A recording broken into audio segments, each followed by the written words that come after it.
You know, as we live in an ever-evolving world, there's new things you gotta learn. There's new things that you gotta pick up, and especially in a social media age. And I didn't know about Poe's law. You know, we think about Einstein's law of relativity. What's E equals MC squared? Isn't that the theory of relativity or something like that? It's the speed of light, I believe. Or something like that, whatever it is. Real science guys over here. But I learned Poe's law, and it sounds like it's something being science-related. No, it's something about social media, and I violated it this week. I broke the law. I found out what it is because I violated it. And it has to do with Myles Garrett. And I just, the craziness, that the conversation we had about him not being there, and there's a video of him working out.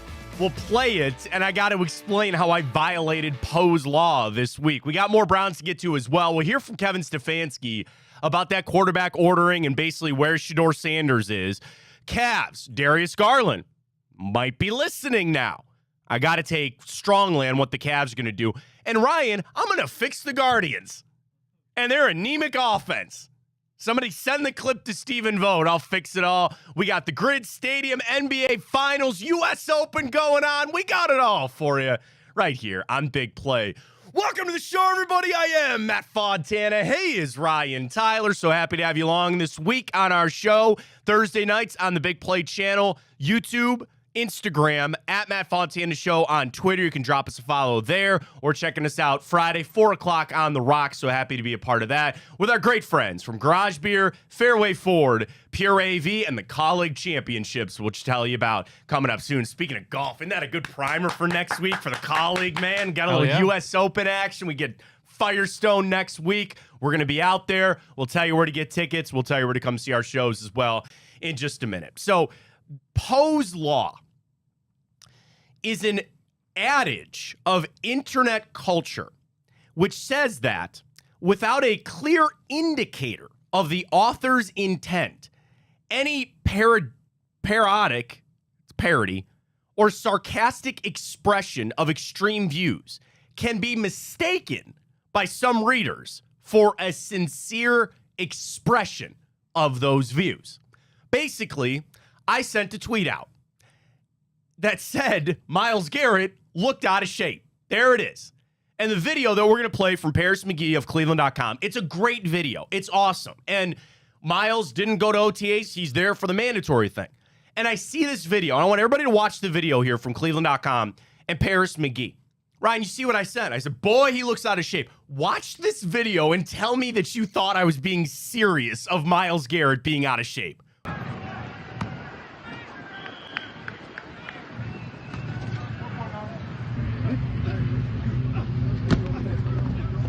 There, right there.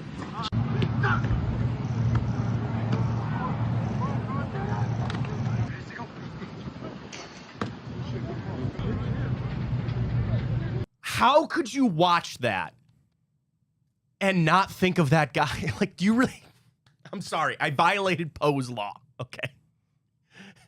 I don't know how people could watch that video, Ryan, and think I was being serious about Myles Garrett being out of shape. Yeah, I mean, some people just don't understand sarcasm, No, clearly.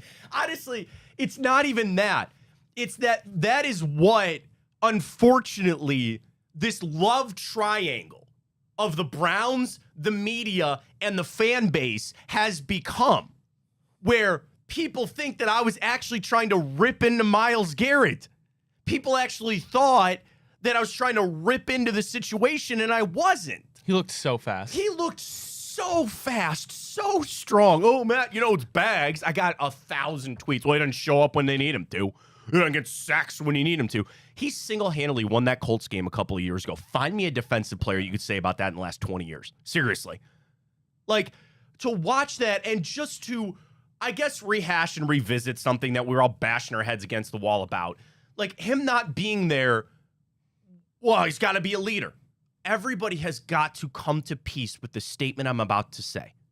Myles Garrett is not going to be a leader on your football team. The sooner you make peace with that, and the sooner you understand that that is reality, the better we're going to be.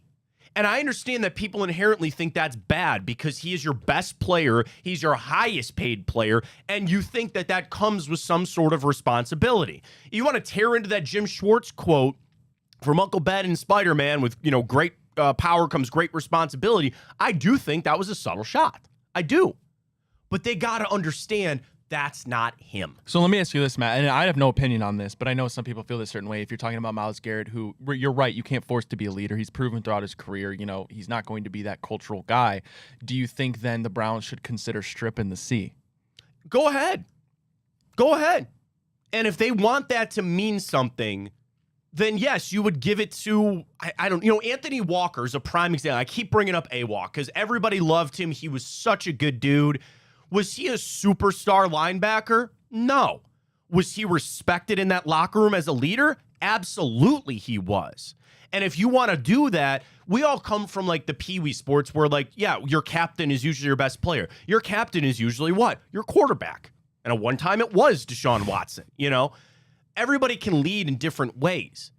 And if you want to take an example and say Myles should be a captain, then here's what I would say to everybody else. Just watch him. Watch what he does when he's out there. Do you think he's dogging it in practice? It looked like he was just going through the motions there in practice. No. Is it going to be a vocal leadership? Probably not, but Nick Chubb was a great leader. We're going there already? It's going to pain. I do like the 21, though. I do like the 2-1. I love that number. It's a great number. We all saw the clips of him at Texans training camp, and I wish we got to talk about that coming up because I wish Nick Chubb nothing but the best. But you got to understand that Myles is going to be a different type of leader. And what I would tell any young player, watch how he does things. Yeah, did he not show up for voluntary stuff? Neither did Joel Bitonio, neither did David Njoku, neither did Deontay Johnson. All of a sudden is going to be our number 2 receiver in that. But that just it was so crazy to me to see that video. And I do think it's a sad reflection of I'm gonna say broken trust. Here, I've been doing this for a little while. And I can't tell you how much fun those years were with Baker when we were cooking and you were going to the playoffs. Everybody loved everybody. Everybody loved everybody. It was so great. The fallout of this Watson thing has just turned this fan base on one another. It's turned cannibalistic. And people are just so angry and so bothered and so upset. And I hate it. I don't like it. And the only way that gets fixed is they start winning games again. And they get back to that. And your problem of leadership will be solved. You truly won't go anywhere until your real leader is your quarterback with the C on their chest and your highest paid player. Or at least should be, right? I know rookie deal, but Jaden Daniels should be the most expensive guy in the Commanders, right? Nothing will change until you get to that point. And I hope that we get there one day because I don't like this world that we live in with the Browns. I hate this. It's so much better for everybody. Everybody's, Ken Carmen's talked about this a lot, and Ken's so right on where he goes, people always say, oh, man, you must like when the Browns are really bad. No. Views, ears, eyes, revenue, everything is up when they're good. Everything is better when they're good. That's just a fact, 100%. Is it easier to talk about things when they're bad? Absolutely. But none of that other stuff correlates. You really want to wake up on a Monday and tune into the Big Play show or tune into any other show around town and just dissect a 27-10 loss? No, you don't. It's better for everybody when they're good. And I hope we'll get there. We got plenty more Browns coming up. I do want to touch on Chubb. But first off, college championships, we're a week away. Ryan will be there Thursday at 11. That's when our show is going to be there. Drennan's going to be there. Chef Zay and Max are going to be there. Big Play Cleveland show is going to be there. Jimmy Hanlon's going to be there. All of our shows. But you can just come out and enjoy a golf tournament. It was funny. I was getting ready to get my son out the door this morning, and I looked down the street. My wife tells me, she goes, our neighbor, he's a little older, and his dad, they were getting their golf stuff and throwing it in the back of the car, and they were probably going off to some lessons. Hell yeah. And I thought about what a good way to get your kids into the game of golf. Bring them on down. Anybody under the age of 18 is free. Get your tickets today. colleaguegolf.com. That is colleaguegolf.com. 50,000 square feet on the main entrance and the exit with elevated fan experience, interactive activities, bar, lounge areas, food trucks, celebrity appearances, concerts, all of it at the Colleague Infinity Zone. And then you get to walk out to the tournament and you get to watch the PGA Tour champions out there playing Firestone. Tickets are so affordable. colleaguegolf.com. And then it's more than just a tournament. This is a celebration of community and so much philanthropic endeavors going out to our area. They have raised over $34 million for charitable organizations. And over the past 2 years, 2.6 raised that went to 25 different organizations here in Northeast Ohio. You're helping a good cause. This is all thanks to Matt Collig and his people. And I appreciate Matt, because Firestone could have died. It could have just died. You know, when they took it away, it was tough to do. And Matt stepped up and he said, no, we're not going to let that happen here.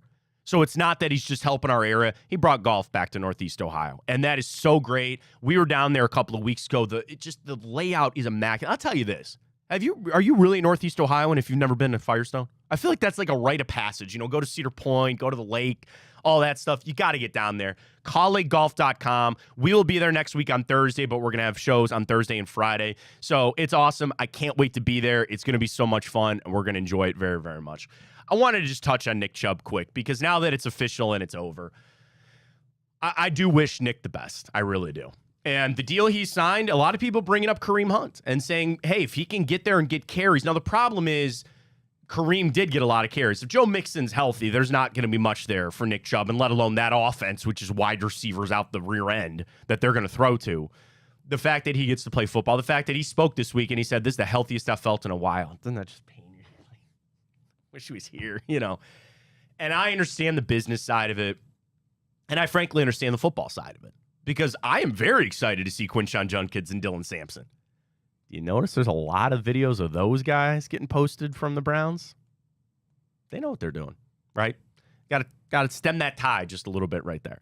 And it sucked, and it's going to be one of the things. And I put this out, Ryan. I wanted to touch on this. What athlete departure pains you the most?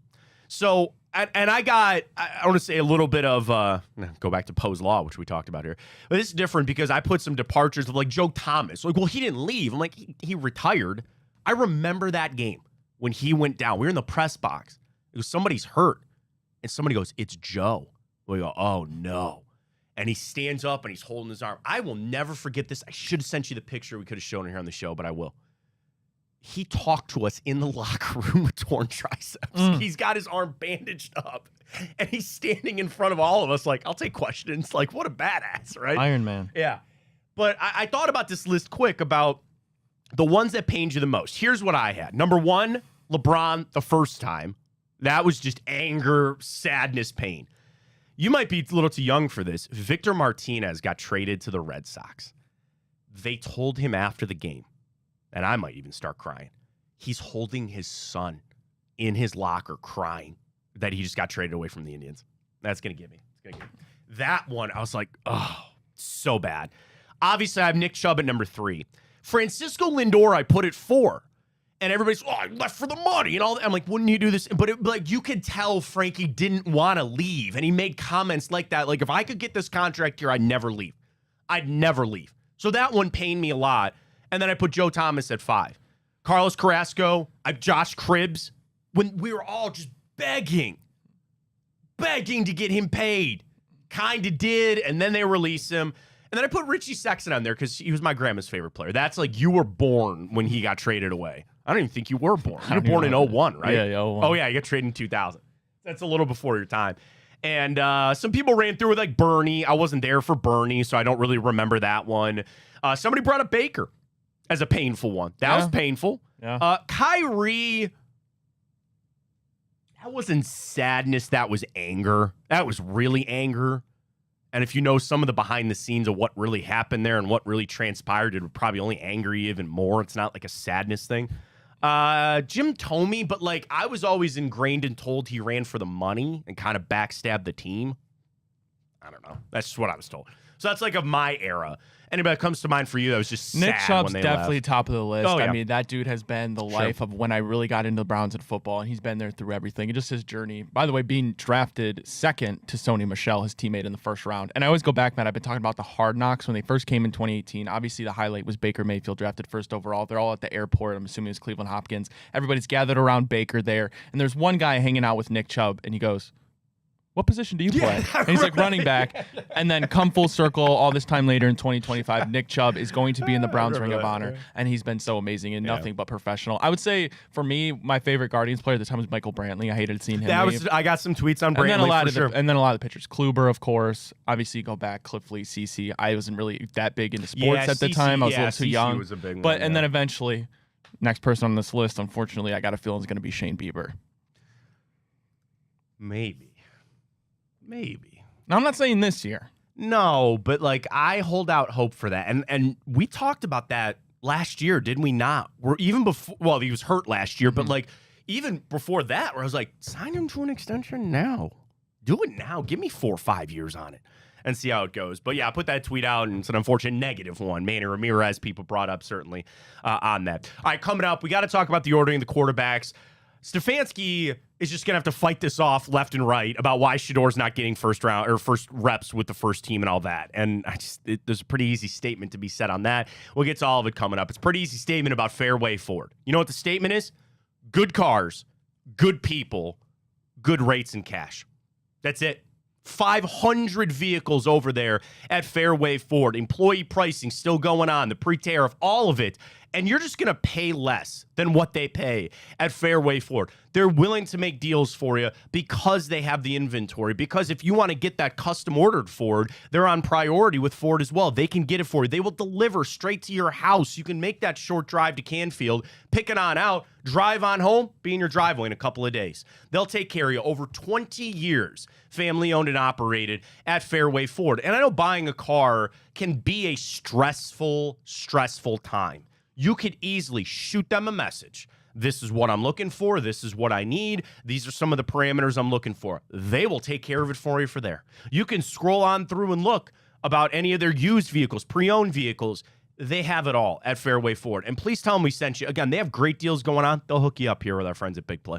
They're not going to be beat on price. They are the best. FairwayFordOhio.com. That's their website. Again, the 3 pillars. Good people, good cars, good rates in the cash. What else could you ask for?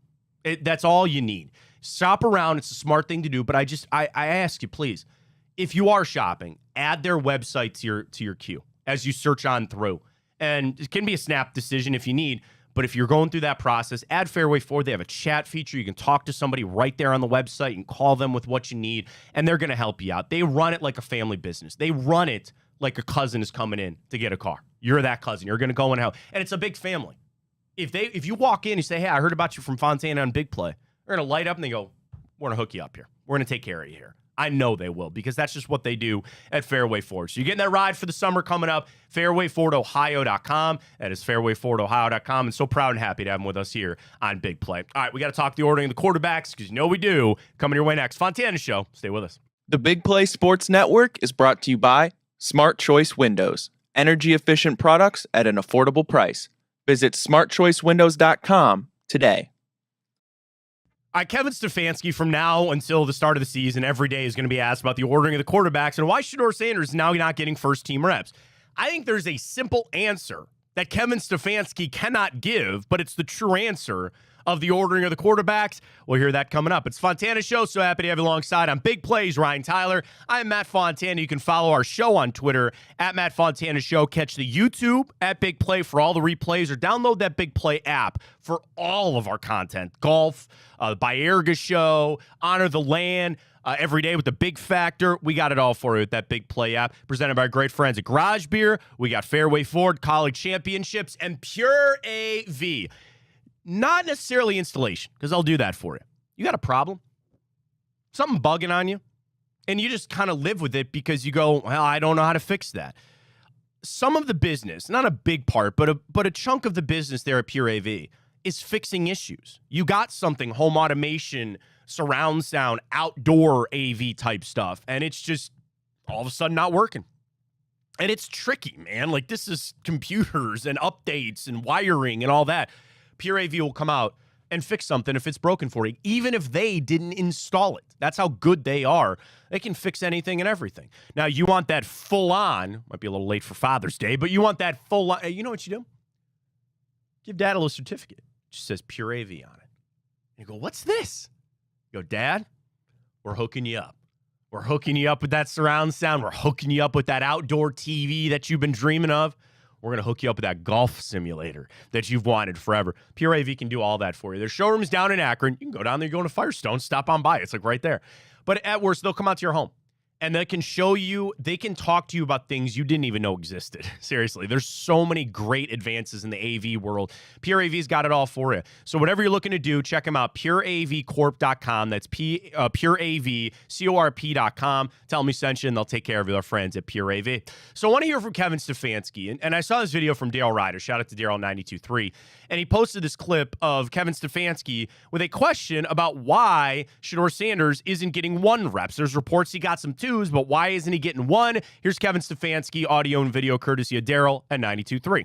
And like I've told you guys, let's not look too much into who's out there when. We're in installation phase, we're in teaching phase, so not much to look into.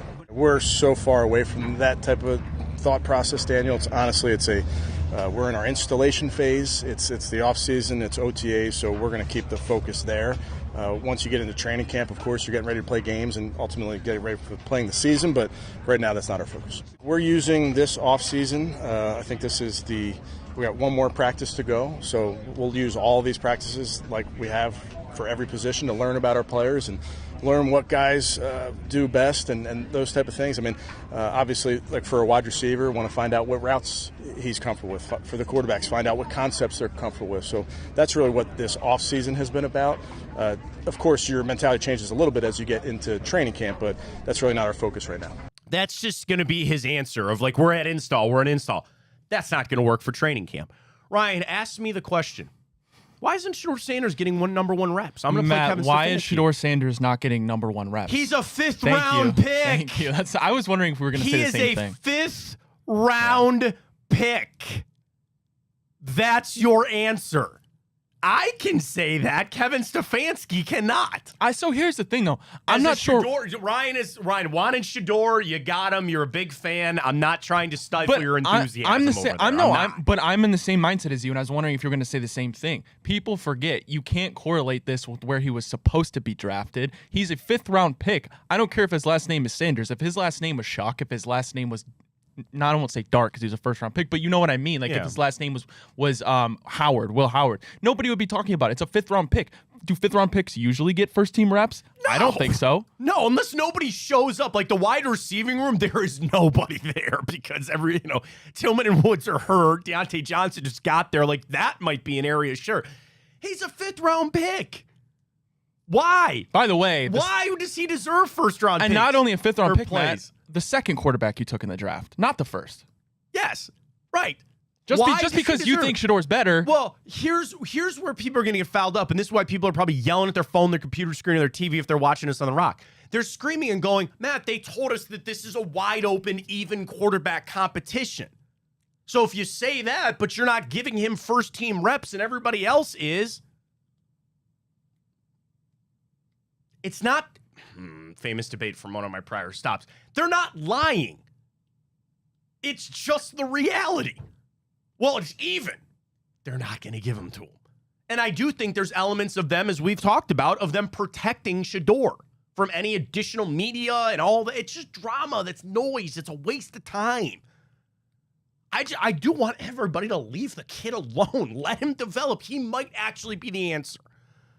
And I understand, trust me, I know this game too, man. What is everybody out there posting their videos? All the reporters out there, because they're going to get the views, they're going to get the clicks, they're going to get the aggregate of, oh, here's a nice pass. He looks good. Fan-freaking-tastic. Thank God he looks good. Be worse if he was out there throwing picks and getting batted balls left and right. I'm glad he looks good. I really do.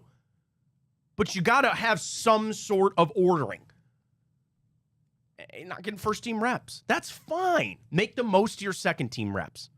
And I feel, this is how we get in trouble here. I feel pretty confident saying this, and I'm going to do it. SHEDEUR Sanders is not your week 1 starter. He's not. And I don't think that's going out on a limb. It's just not going to be that way. Do I think it's going to be Joe Flacco? Yeah, probably. And if it's not going to be him, I really think it's going to be Kenny Pickett. And that's against how I've felt. I'd rather start the rookies and get a view of these guys and, frankly, tank the season out because I think that's what it's going to be. I also, this idea that the Browns are only going to win 3 games again, no. this is a 5-6 win team. 5 or 6 wins. Now, what does that get you, right? Where does that find you? You're not making the playoffs. You kind of just hurt your draft stock. They're not going to be as bad as a lot of people think.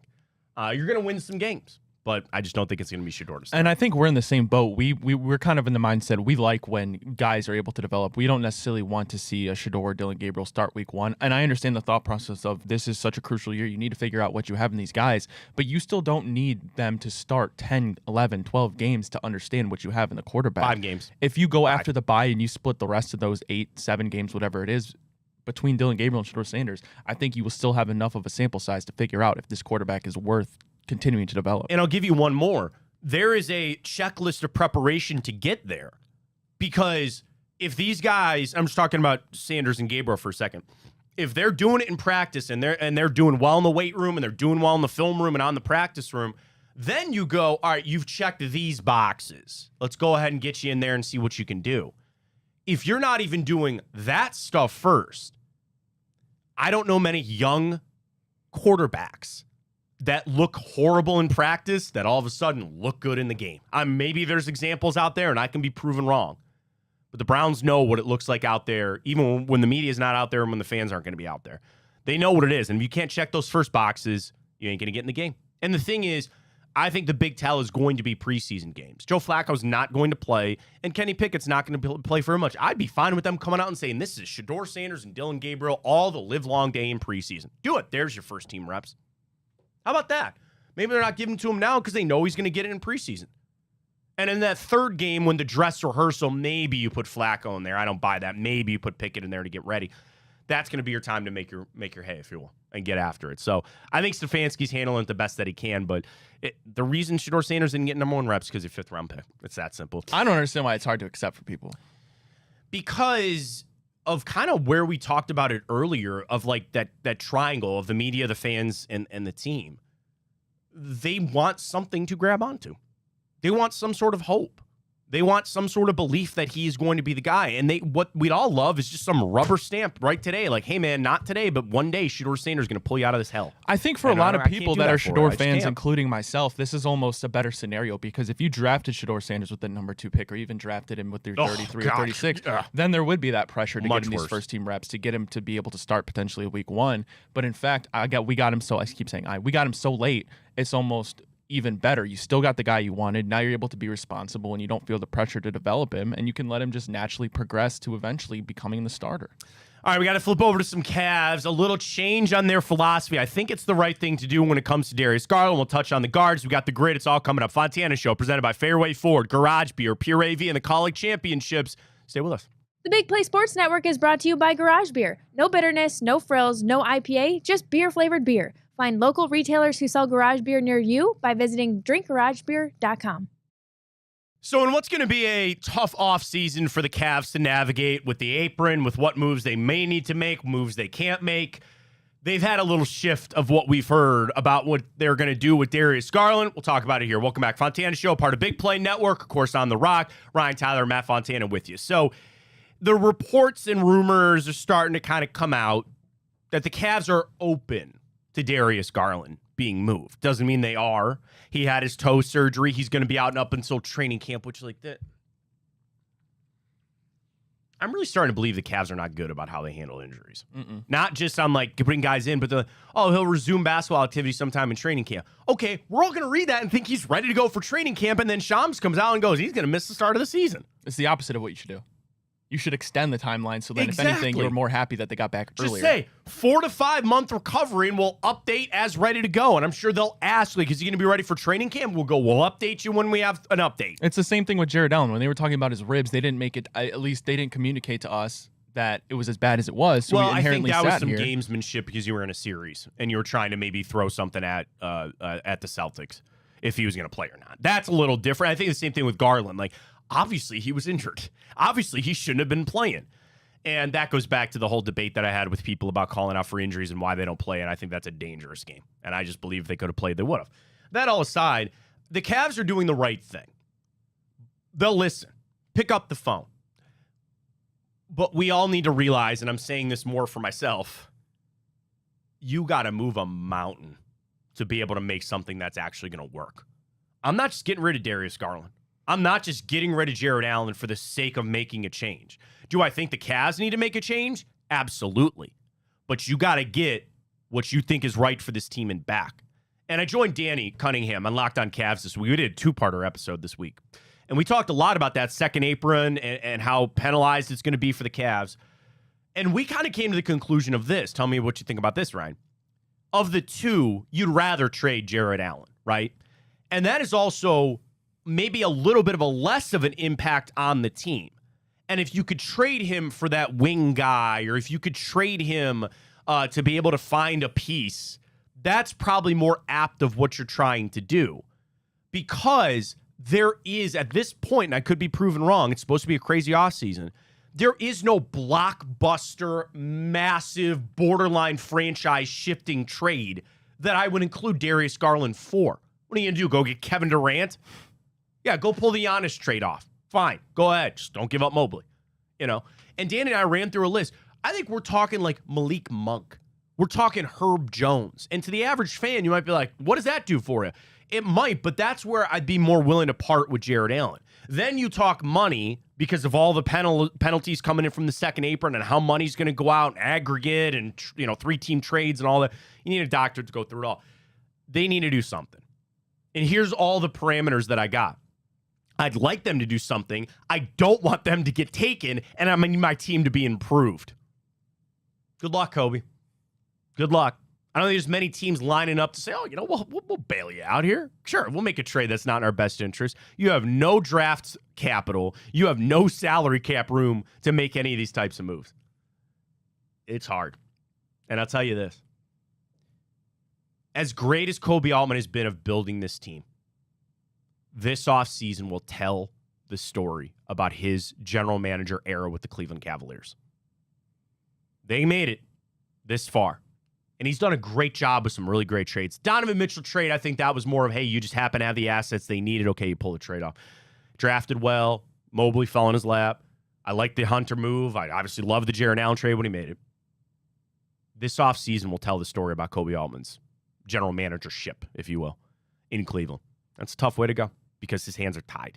And he's going to have to find a way to Houdini out of this and escape. And make a move to help the Cavs. Oh, wait, by the way, one of those pieces out 4 to 5 months with the toe. It's going to be a tough go. It's a tough go for the Guardians offense. I'll fix it, Ryan. You ready? Good luck. I'll fix it for you. Good luck. Vote. I got it for you. We'll talk some guards. Fontana Show, Big Play, and The Rock, Pure AV, Garage Beer, Fairway Ford, and College Championship. We'll fix the guards next.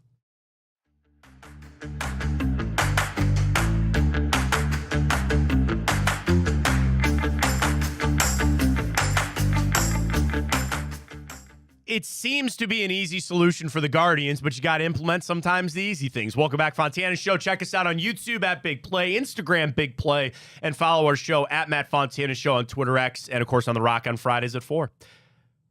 Ready for the quick fix? Please. Stop being so aggressive. You are not a good enough team to have Andrew Abbott go into the 9th with a complete game shutout, and he didn't even touch 100 pitches until he got into the 9th and got into some trouble. Why are we swinging out of our shoes? This is not the Yankees. We're not the Dodgers. It's not guards ball, man. Ryan, thank you. Thank you. That is not how the Guardians have to play the game. It's got to be scrappy. Get on the bases. Make some things. Bunt when you can. Can't do that going up there, swinging at 2 pitches, and it just drives me insane. You played the game, and I did too. Didn't you hear coaches in the back of your head when the guy before you took 2 pitches and you go up there and you swing at the first one? I hear my coaches screaming, going, don't do that. You got to work counts. We got to get pitch counts up for them to make the game dicey. The Guardians are not good enough to go out there and try to outslug anyone. Okay, yeah, they put up the 11 runs. Congratulations. Way to go. Spread it out, man. Everybody, spread it out. Don't save all those runs for one game. Good job. Like, you don't have a lineup, which... Why is Fry batting second over and over and over again? Like, Lane Thomas seems to be back, which is great. Angel has fallen off a cliff. Like, Arias seems to maybe coming back around again. The only consistent ones you got, Quan, Santana, and Jose Ramirez. Everybody else is bag full of cats. Why they don't want to play Kyle Manzardo I don't understand. That's the thing, and I wonder if you feel the same. It. It seems as though they're trying to walk this tightrope of figuring out what they have in young guys, your Will Wilsons of the world, and you keep platooning them. But that's probably not the right method to get you to win games. So are you trying to develop this young talent? But it doesn't seem like because you're not calling up guys. That's what I'm saying. Or are you trying to win? Like, you're platooning Nolan Jones. You know who Nolan Jones is. They did the right thing, sending John Kenzie Noel down. Will Wilson goes back down. You have your guys. I don't need to find out what Lane Thomas is. I know who Lane Thomas is. Play him. Play Manzardo. Like, it seems like they're so hooked up on this right-left matchups. Yes. And they're too tunnel vision on that. And the lineups, and again, it's like it just all comes back to they're not putting out runs. So I'm going to look at two things, the lineup and their approach. That's the only two things you can look at. When you're not scoring runs, I'm going to look at your lineup construction and I'm going to look at your approach. And right now, both are bad. Not good. Well, Matt, what do you want to do with the 2-hole? Leave Schneemann there for a while. You thought you had it with Angel Martinez. That didn't work. Schneemann can't even play every day right now. Why? You know? And then I don't want to say you're sacrificing defense, but you're moving Angel from second to center field. And, like, I know Lane Thomas is a good center. Leave Angel in center. You leave Lane Thomas in right. If you want to get some reps out there for Nolan Jones, fine. He would be well, that's the problem, too. He's one of the few guys that was hitting for a little while. And then you platoon Manzardo and Santana, and you flip those guys with DH at first base. And you get your DH game for Jose here and there. Like, it doesn't have to be that hard. And it's a tough stretch. They avoided the sweep. Like, there's a lot of baseball to go. But the offense, as we know, and they're spoiling great. Sade Ciccone didn't deserve to lose that game. I know. He did not deserve to lose that game. He looked good. He looked really good. And I'm glad that Logan Allen came out and you know, kind of stabilized things there, and you just were offensively bludgeoning them. But still, approach and lineup. How you're doing it when you're in that box and who's up after you. That's where the Guardians got to change. But plenty of baseball to go. All right, we don't got baseball. We got football, immaculate grid. Ryan gave me a little hint. We got a brand new category in this. Yes, we do. That can be scary. We'll get to it next. The Big Play Sports Network is brought to you by Infinity. Luxury experiences for those who dare to be different. Visit infinityofbeechwood.com today. All right, it's time for the Immaculate Grid. I had somebody tell me they enjoy playing at home, like along with us as they watch the show doing the Immaculate Grid. That's why we like to do it. They don't pull their hair out? You know, well, we do sometimes, but it's also a lot of people just screaming at us because we're missing Hall of Famers as it goes. Let's get to it. Fontana Show, our big play in the Rock. It's harder once you actually are in it. Like if watching from an outside the pressure, view. Yeah. And the time, because we can't sit here. When we had our old show, we were on every day. We could sit here for hours and do it. Here we go. What is that? So it's 10 reception touchdowns in a season. Okay, that shouldn't be too bad. So Julio Jones, he didn't play he didn't play at either one of those other spots. And I'd be damned if he never had 10 touchdowns in a season. Yeah, I'll take that. Marvin Harrison didn't go to either one of those other spots. Yes. He had to have had it. And then... So Terrell Owens went to Dallas. Correct. So we could do that. And John then we could Kitna works there too, by the way. We could do A.J. Green. And Andy Dalton. Yeah, just go A.J. Green. Oh, yeah, obviously 10 receiving touchdowns. There's only one. Got to go with that. So do you want to go T.O.?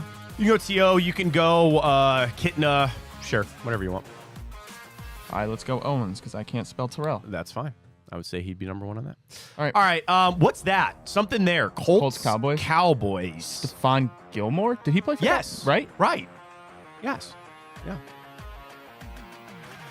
Okay. All right, let's close that one out. Cowboys. Falcons. Okay, it's not Matt Schaub. Marcus Mariota didn't play for Cowboys, right? Am I just kind of making that up? I want to believe it, but I don't know. Okay, Colts, Washington. That's Carson Wentz. That is Carson Wentz. Good pull. That is Carson Wentz. Bengals, Washington. No. It's not TJ Hushmanzada. Why is there a receiver that's bugging me for that? It's not Terrell Pryor, is it? He never played in Cincinnati, did he? Okay, it's not him. No, I don't. I don't even know if he played Washington. Now that I think about it. Wow, man, there's a receiver that's bugging me. It's not Marvin Jones. We'll come back to it. Not Pierre Garcon. Deshaun Jackson. No. Not Deshaun Jackson, no. We can move on. Okay. All right, let's think Falcons players because maybe Is Falcons Cowboys? Is that Dion? It is Dion. Right? It is Dion. It is Dion. Well done. All right. All right, Washington always gives us some problems on this one, but Washington... There's something screaming at me. not Is this Marcus Mariota? Washington? Or he's there now? Oh. Or is he? Oh. No. Is there like a... Yeah. Yeah, okay. Yeah. Kirko Chains. I'm pretty... No, Marcus Mariota played for the Falcons for sure, I right? believe. Yeah. I believe. I know he played in the Falcons. I Okay. just didn't know about Washington. Um, All right, Washington. Colt McCoy didn't go to Cincinnati. Oh, my God. is it an obvious one? Yeah. What position? Quarterback.